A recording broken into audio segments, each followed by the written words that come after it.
that has gotten us to this point, not only our staff, but the conservation community, some of whom are represented here, and many of the user groups all work very hard to get to this point we are today. Also want to acknowledge County Commissioner Dan Gibbs is here with us as well. Today is a very special day and year to be talking about wilderness. It's the 50th anniversary of the Wilderness Act.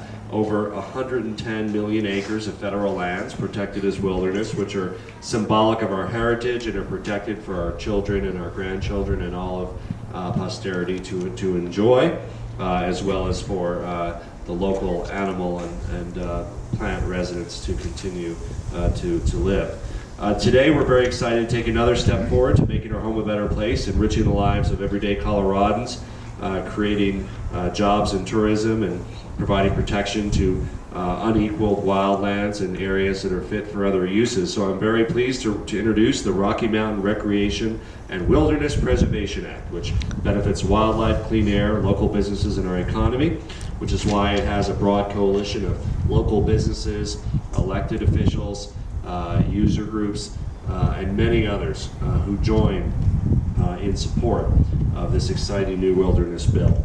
It preserves some of our most special remaining wild places in perpetuity by designating them as wilderness areas, recreation management areas, and protection areas. Each area is tailored to increase the natural recreational value of the land.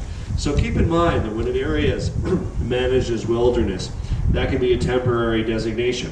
And it's up to the whim of any particular president or any particular Secretary of the Interior or Secretary of Agriculture, depending on where the land is controlled, how that land is managed. And by putting it in law and in statute, we can ensure that these areas are protected in perpetuity, regardless of who a particular president is, or regardless of the particular political whims of the country at a given time. And that's very important not only to residents of Summit County, but important to growing our tourism economy here in Summit County, and of course protecting the wildlife that live in the area. With the introduction of this legislation, this is an important first step. We're going to continue to work until we pass this bill into law. We were able to make several changes from previous versions of this bill. Currently 40,000 acres of new wilderness in Eagle and Summit County, 10,000 acres of recreation management areas that would protect landscapes and provide important wildlife habitat for bighorn sheep, mountain goats, elk, moose, Canada lynx, and black bears, as well as foster the interests of bikers and recreationals across the area. New this year, we added the 10-mile recreation management area to promote the thriving recreation economy. People from around the world come to enjoy world-class recreation opportunities, including mountain biking, hiking, fishing, horseback riding, snowshoeing, climbing, skiing, camping, and hunting. We've been thrilled to work with so many others, including the town of Breckenridge, the town of Vail, Eagle County, Arapahoe Basin, Conservation Colorado, the Wilderness Society, People for Bikes, the International Mountain Biking Association, the Outdoor Industry Association, and Access Funds, including many, many others who have joined us in putting forward this bill.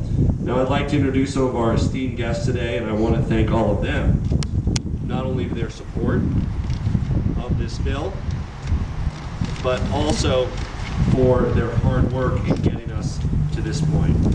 The first speaker here today is Pete Naismith, the Executive Director of Conservation Colorado. I've known and worked with Pete for about 20 years, and I was delighted to work with Pete and Scott Braden on the ground for Conservation Colorado in crafting this measure and helping to get community buy-in for this measure. Please give a warm welcome to Pete Naismith.